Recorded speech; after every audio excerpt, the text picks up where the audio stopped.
Bom, vamos lá então, moçada. Vamos falar um pouquinho de polímeros hoje, tá certo? Como o pessoal for chegando, já vou autorizando a entrada. Essa classe de substâncias, né, é bastante utilizada, bastante encontrada, né, melhor dizendo, no nosso dia a dia, né, com os plásticos de alta resistência ou de baixa resistência, né, embalagens, brinquedos, os tecidos, né, e por aí vai. Bom, falar um pouquinho sobre o que é polímeros para vocês. Peraí que eu tenho travou aqui. Vamos lá. A gente vai ver hoje, só voltar aqui, a gente vai ver aqui o conceito de polímero, a nomenclatura deles, os tipos de polímeros, as reações que envolvem a síntese na fabricação deles e as características de cada um. Bem simplesinho, bem rapidinho, tá? Essa aula aqui ela é papo, tá certo? Bom, primeira pergunta hoje para vocês é do que é feito papel, né? A gente lembra que o papel é feito de celulose, né? Uma fibra, né? Vegetal extraída de eucalipto. Diga-se de passagem, né? O Brasil aí detém, né? Uma das grandes multinacionais de fabricação de papel, que é o Grupo Votorantim, né? Fundado aí pelo senhor Antônio Hermílio de Moraes. Bom, vamos lá. Esse é o processo de fabricação do papel. Então você tem a retirada dos eucaliptos, né? A moagem e cozimento da fibra do eucalipto, porque ele é triturado, e você tem extração da molécula da celulose, né? Que é essa molécula aqui. Vocês podem ver que é uma molécula cíclica, né? Com várias hidroxilas ligadas, tá certo? Né? E uma função COC aqui, uma função éter, né? E através da celulose você tem a formação do seu papel, né? A gramatura do papel, que é na verdade o tamanho do poro do papel, vai ser definido pela geometria, né, da celulose, na verdade do prensamento da celulose dentro da forma do papel, tá certo? Bom, a celulose é um polímero, né? São várias moléculas de glicose ligadas entre si. Vocês podem ver que elas são unidas aqui por esse átomo de oxigênio, tá certo aqui? Ele faz uma espécie, entre aspas, de um compartilhamento mútuo, né, entre esses dois ciclos, tá certo? E aqui a unidade fundamental da celulose, como eu falei para vocês, é uma cadeia fechada com vários grupos hidroxila e uma função éter aqui no meio, tá certo? Muito bom. Fotossíntese, eu vou pular, porque a gente não, né, isso é repeteco de biologia, mas eu coloquei para vocês, né, só para lembrar. Foto, né, vem de luz e síntese de geração, então você vai gerar energia através da luz, né? Então as plantas realizam fotossíntese, é um processo interessante, né, porque você tem a absorção de gás carbônico e liberação de gás oxigênio, né? Isso é um processo de renovação do ar atmosférico, tá certo? E a água do solo, né, presente no solo, que serve, né, além de irrigação para a planta, a água tem uma função primordial, que é no auxílio da condução da seiva, né, para os vegetais. Se vocês lembrarem que os sais minerais presentes no solo, em sua grande maioria, são solúveis em água, a água funciona como um meio de transporte para que esses sais sejam absorvidos pela planta, não só pelas raízes e caule, mas sim pelas folhas e frutos, tá certo? Bom, o que é um polímero, né? Polímeros são macromoléculas formadas por ligações periódicas entre sua unidade estrutural básica. Essa unidade estrutural básica é chamada de monômero, unidade estrutural básica ou unidade fundamental, tá certo? Dois exemplos que vocês têm aqui. Um dos primeiros polímeros, né, sintetizados foi o plástico, né, que revolucionou o dia a dia, né, das pessoas no mundo todo, né? E diga-se passagem, esse inferno aqui é demorado para se decompor, né? É poluente. Diga-se passagem, os Estados Unidos é o país que mais despeja plásticos em alto mar, né? Também é o que mais consome cloro no mundo, porque o cloro, vou mostrar para vocês, é um catalisador para a reação de formação do plástico. Então, os Estados Unidos tem esses dois patamares, consome cloro para caramba, justamente para produzir muito plástico, e é um dos países que mais despejam esse material em alto mar, tá certo? Bom, vamos lá então. Aqui é um exemplo para vocês entenderem o que é um monômero e o que seria um polímero, tá certo? Bom, é só um panoramazinho aqui interessante para vocês, né? Aqui mais uma vez uma exemplificação semelhante, né? Esse N que vai aparecer, representação de polímeros, vocês vão ver que vai aparecer sempre entre parênteses, né? E aqui embaixo sempre vai aparecer a letra N, que vai significar que a sua cadeia se repete, então aquela unidade fundamental, aquele monômero se repete várias vezes e não há necessidade de você representar o número de N, porque já fica subentendido que isso se repete por várias vezes, tá certo? Só um panorama histórico para vocês. A Lego, né, que é uma fabricante de peças de montagem para crianças, né, e para adultos também, eles têm, não sei se vocês sabem, eles têm uma das linhas de produções mais rigorosas, né, que se tem notícia. Tanto é que se durante a fabricação de uma peça semelhante a essa daqui, ó, por exemplo, se na linha de produção uma pecinha dessa daqui, ó, que eu estou mostrando para vocês, cai da esteira e cai no chão, essa peça volta lá para o tanque de derretimento, ela é derretida e é extrusada de novo, né? Extrusada, extrusora é um equipamento que você faz a prensagem de algo líquido, né, sobre uma forma em alta pressão, tá certo? Então, eles têm um rigorosíssimo aí controle de qualidade, tá certo? Bom, aqui só um pouquinho para vocês como nomear polímeros, né? Você vai adicionar o prefixo poli, mais o nome da unidade estrutural que se repete. Então, por exemplo, aqui, ó, tem a unidade fundamental acrilonitrila, né? Que é a lã sintética. O polímero vai ser a poliacrilonitrila, tá certo? Veja que está representado o polímero aqui entre parênteses, e esse N pode dizer que essa unidade fundamental, que é o monômero, se repete várias vezes, tá certo?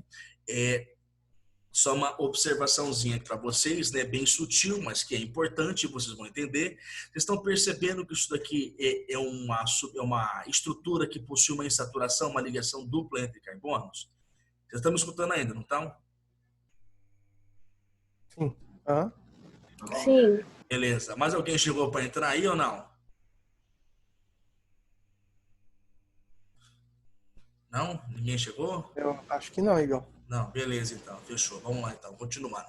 Perceba que essa estrutura tem uma insaturação, uma ligação dupla, né? Então, o seu polímero, para ter repetitividade dessa unidade, essa ligação dupla é quebrada, dando condições dessa estrutura se ligar a ela mesma, formando longas cadeias, que é uma cadeia longa, na verdade, que é o seu polímero, tá certo?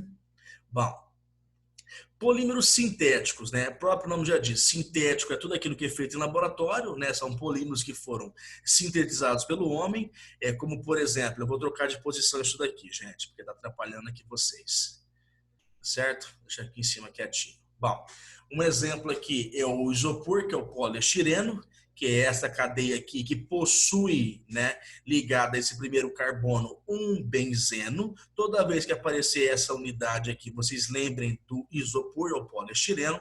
E o nosso famoso PVC, que é o policloreto de vinila. Essa aqui é a sigla do inglês.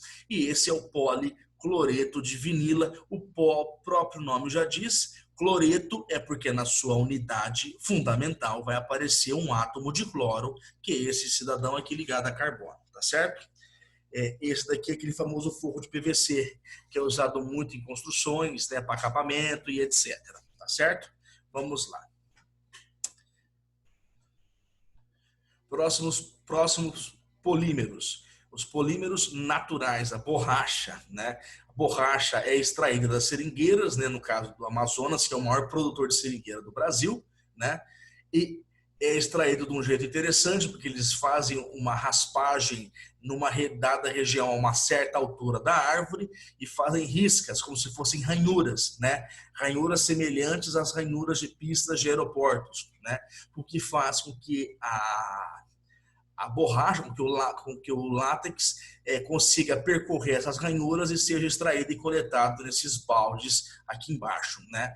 E depois de coagulado, assim como a coagulação sanguínea, é um processo semelhante, dá-se a origem ao isopreno, que é a unidade formadora da borracha, que é o nosso poliisopreno, tá certo? Perceba que essa primeira ligação dupla aqui, ela foi rompida, né? E por questão de estabilidade, uma outra ligação dupla foi formada aqui, mas essas duas ligações duplas aqui na ponta da cadeia foi rompida, dando formação ao seu polímero, que é o poliisopreno, tá certo? Bom, mais um pouquinho de polímeros naturais, né? Aqui eu citei para você aqui o Schwarzenegger, a foto dele sumiu daqui, né? Não sei porquê, mas ele, nos Estados Unidos, como muitos, né, já fizeram uso de algumas fontes naturais de proteínas, né? Vocês podem lembrar que o Schwarzenegger já foi um grande fisiculturista, né? E dá para associar a esse uso de proteínas naturais, tá certo? Vamos lá, então. Agora aqui eu vou ter que descer para poder ler aqui em cima. Aqui está os tipos de polímeros. Aqui vai começar um pouquinho das reações para a formação de polímeros. Polímeros de adição, te lembra muitas reações de adição. Copolímeros e polímeros de condensação. Condensação em química vem de redução, vem de diminuição, tá? Tenham isso em mente, tá certo? Bom, o primeiro caso aqui são os polímeros de adição, tá certo? Eu preciso de um favor de vocês, tá? Assim que faltar 5 minutinhos para vencer o nosso contrato aqui, vocês me avisem, por gentileza, tá bom? Os polímeros de adição, né, o próprio nome já diz, são formados através de uma reação de adição, né, os seus monômeros se adicionam a outros monômeros em um mecanismo reacional de adição, né, que no caso aqui você tem um rompimento de uma ligação dupla, né, que faz com que essa cadeia se ligue a ela mesma repetitivamente, formando o seu polímero, tá certo? Aqui está o exemplo do polímero formado e essa corrente, a união desses elos dessa corrente, representa exatamente a reação de adição para a formação dos polímeros de adição, tá? Um exemplo de polímero de adição é o nosso polietileno, né? E o nosso plástico filme, tá certo? É um polímero de adição em que eu tenho um monômero, que é o etileno, vou catalisar ele com alta pressão e alta temperatura. Por quê? Alta pressão e alta temperatura facilita a quebra dessa ligação π, a qual vai tornar essa espécie reativa, porque quando eu rompo uma ligação, eu tenho elétron sobrando agora entre os carbonos, tornando essa espécie reativa, o qual vai fazer ela ter condições químicas de se ligar a ela mesma, formando a sua cadeia polimérica, que é o seu polímero chamado de polietileno, tá certo? Bom, copolímeros, eles são obtidos pelo mecanismo de adição, assim como os polímeros de adição. Só que diferente daqui, perceba que a unidade formadora, o monômero, é sempre a mesma. Agora aqui nos copolímeros, eu posso fazer união com monômeros, ou seja, com unidades formadoras diferentes. É o exemplo que está aqui, né? Perceba que cada um desses monômeros possui uma cor, ao qual vão ter suas ligações duplas rompidas, né? De novo, tornando-os muito reativos, que dando condição de se ligar a ele mesmo, formando a sua cadeia polimérica, e esta corrente colorida exemplifica muito bem como ocorre a reação de adição dos copolímeros, tá certo? Bom, exemplo de copolímero, a acrilonitrila butadieno-estireno, que é o ABS, é um bom exemplo de copolímero, tá certo? Usado aí em tambores, né, tampas e mangueiras de incêndio, que é formado pela união do monômero acrilonitrila com o monômero eritreno com o estireno, tá certo?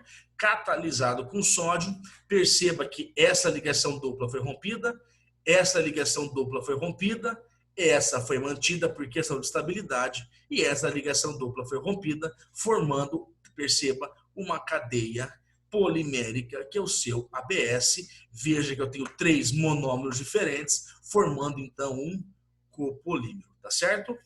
Muito bom. Igão, falta 5 minutos. Falta 5? Isso. Beleza.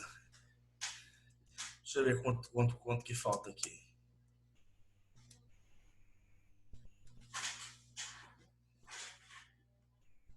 Falta pouco. Vou acabar essa aula aqui e já matar outra. Acho que eu libero vocês mais cedo. Vocês estão cansadinhos, né? Imagino. Vamos dar um gás aqui. Os polímeros de condensação já são obtidos pela reação entre dois monômeros com a eliminação de uma substância menor. Isso é importante. Diferente do de adição, que não libera nada, você forma uma unidade só. Já nos polímeros de condensação, como eu disse para vocês, condensar e química vem de redução de tamanho, vocês vão ter liberação, ou seja, a eliminação de uma substância menor. No caso, água, ácido clorídrico ou amônia, né? Aqui eu tenho um exemplo para vocês, eu tenho esse monômero reagindo com esse monômero, né? Eu vou ter a ligação do A com o C e vou ter a liberação do B com o D, né? Esse BD vai ser o subproduto da condensação. Um exemplo mais bonitinho, o Kevlar, que é um exemplo de polímero de condensação, que é a poliamida aromática. Esse daqui é usado, esse polímero, muito interessante, ele é usado em coletes à prova de balas, né?